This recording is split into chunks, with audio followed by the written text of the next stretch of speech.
আজকে আমাদের সমাজের নেতাগুলোর দিকে তাকান, নেতাগুলোর বাপ মা কত বড় আলেম বলেন তো?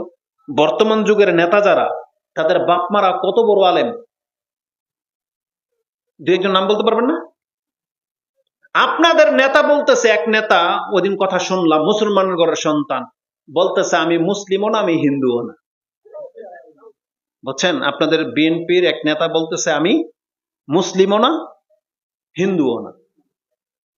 এটা হচ্ছে বাংলার জমিনের মুসলমানের ঘরের সন্তান, সে বলতেছে আমি মুসলমানও না হিন্দুও না। আরেক নেতা ওই বাউল যে আল্লাহকে নিয়ে টিটকারি করেছে, সে বাউলের পক্ষে গিয়ে দাঁড়িয়েছে। বুঝেন? এরা কাদের ঘরের সন্তান? হিন্দুর ঘরের সন্তান, খ্রিস্টান, ইহুদি, কাদের ঘরের সন্তান? এই মুসলমানের ঘরের সন্তান। এখন এর পিতা যদি ওই যে আল্লাহ সুবহানাহু ওয়া তাআলা যে বলেছেন না, তুমি কোনো জানি মহিলাকে বিয়ে করো না, কোনো মুশরিকাকে করো না, মুসলিম ছাড়া কোনো ওই যে ইউটি বিউটি কিউটি যেগুলো আছে এগুলাকে বিয়ে করো না, আল্লাহ যে নিষেধ করেছে না, যদি এটা মানতো তাহলে এইরকম কুলাঙ্গার জন্মায় না। এই জন্য যদি এখান থেকে আপনাকে মেসেজটা নিতে হবে, আপনি যদি চান আপনার ঘরে একটা মুসলিম সন্তান জন্মাক, আর একটা মুসলিম সন্তানের মান কি সেটা একবার শেষে বলবো। কেন আপনি আজকে আপনাকে এই যোগ্যতায় আসতে হবে যে আমি একজন মুসলিম মা, আমি একজন মুসলিম পিতা? কেন? কারণ আপনি মরার পরে আপনার এই সন্তান যেটা রেখে যাচ্ছেন, এই সন্তানের কারণে কিয়ামতের মাঠে আপনার মর্যাদা বৃদ্ধি পাবে। আবার এই সন্তান যে রেখে গেলেন, কি রেখে গেলেন, এটার কারণে আপনাকে ঠিক মতো দেওয়া হবে। বুঝেন? এই জন্য কি রেখে যাচ্ছেন এটা আপনি চিন্তা ভাবনা করে রেখে যায়, যে আমি কি রেখে গেলাম দুনিয়াতে, এটা কি বোঝা না নেয়ামত রেখে গেলাম? আল্লাহর সামনে যে যাচ্ছেন আপনি কি রেখে যাচ্ছেন, এটা শুধু আপনি একটু মাথায় রাখেন। এই জন্য আপনাকে প্রথম মেসেজ হচ্ছে, দেখেন আপনাকে মুসলিম হতে হবে, কারণ মুসলিম হলেই একটা মুসলিম সন্তান আপনি উপহার দিতে পারবেন। কিন্তু আপনি নাস্তিক হলে একটা নাস্তিক সন্তান ছেড়ে যাবেন, একটা জানি হলে একটা জানি ছেলে বা মেয়ে আপনি রেখে যাচ্ছেন, এটা মোটেও কাম্য নয়।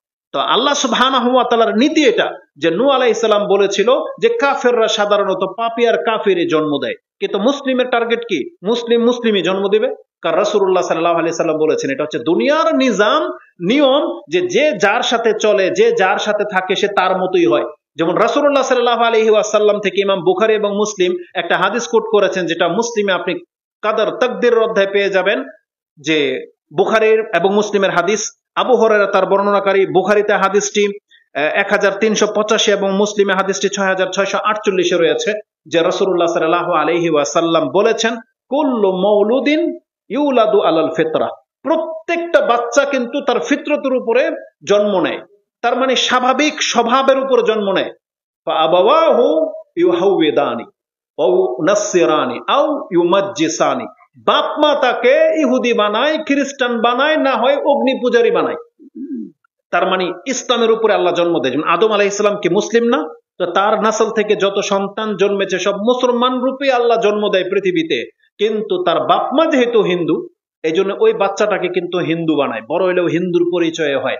আর এই বাচ্চাটা যদি কোনো খ্রিস্টানের ঘরে জন্মায়, তখন ওই মা কিন্তু ওকে খ্রিস্টান বানায়। এই মাটা যদি ইহুদি হয়, এই মাটা কিন্তু ওকে ইহুদি বানাবে ওর সন্তানটাকে। এটা হচ্ছে নিয়ম। তাহলে আপনি যদি মুসলিম মহিলা হয়ে থাকেন, তাহলে আপনি আপনার সন্তানকে কি বানাবেন? মুসলিম বানাবেন। আর আপনি যদি মুসলিম না হন, তাহলে আপনার কাছে কিভাবে একটা মুসলিম সন্তান আশা করা যেতে পারে? রাসূল বলেছেন ফাআবাওয়াইহু ইউহাউইদানি, বাপ মা মানুষকে ইহুদি বানায়, ইহুদির বাচ্চাগুলো ইহুদি হচ্ছে, খ্রিস্টানের বাচ্চা খ্রিস্টান হচ্ছে। তাহলে আমি আর আপনি যেহেতু মুসলিম, তাহলে আমাদের বাচ্চাগুলোকে আমরা মুসলিম বানাই না কেন?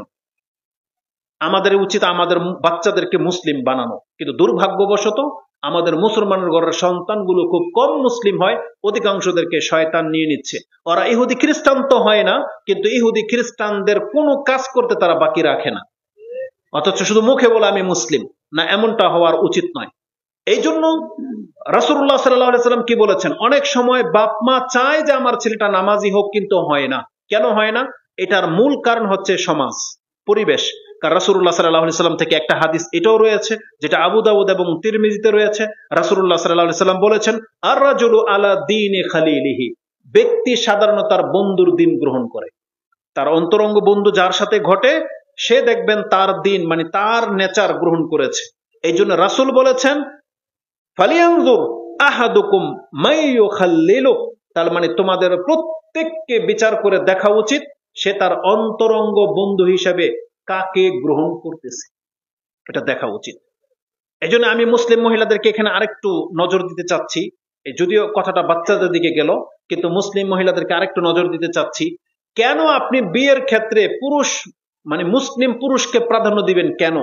কারণ মহিলাদের স্বভাব হলো যখন যার সাথে বিয়ে হয়ে যায়, দেখবেন প্রত্যেকটা মহিলার নেচার, আল্লাহ তাদেরকে বানিয়েছে এইভাবে। যেমন এই যে পানির কালার কি একদম সাদা না, মানে ক্লিয়ার, যেটাকে বোঝায় ক্লিয়ার।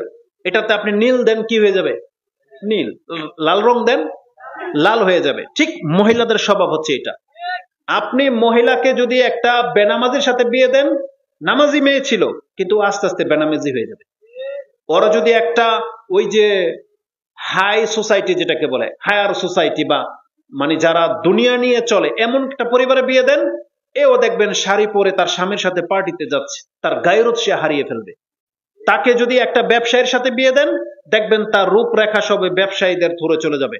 এই ব্যক্তি যখন একটা নেশাখোরের সাথে জুয়ারের সাথে বিয়ে হয়, তখন এই মহিলাটা সেই সমাজে মিশে যায়, তখন সে তার স্বামীর দিন গ্রহণ করে। এই জন্য আল্লাহর মূলনীতি কিন্তু আল্লাহ বলেছেন মুসলিমরা চাইলে আহলে কিতাবের কোন মহিলাকে বিয়ে করতে পারে, এটা তার জন্য জায়েজ করা হয়েছে। কিন্তু কোন মুসলিম মহিলাকে কোন কাফেরদের সাথে আহলে কিতাবদের সাথে বিয়ে দেওয়া জায়েজ নাই। কারণ যদি আপনার মেয়েকে খ্রিস্টান, ইহুদি, বৌদ্ধ, মুশরিক, বেনামাজির সাথে বিয়ে দেন, তাহলে আপনার মেয়ে ওই রকম হয়ে যাবে। এই জন্য আল্লাহ বলেছেন যে মুসলিম মহিলাদেরকে অন্তত মুসলিম ছেলেদের কাছে বিয়ে বসা উচিত, না হলে তার চরিত্র ওই রকম হয়ে যাবে।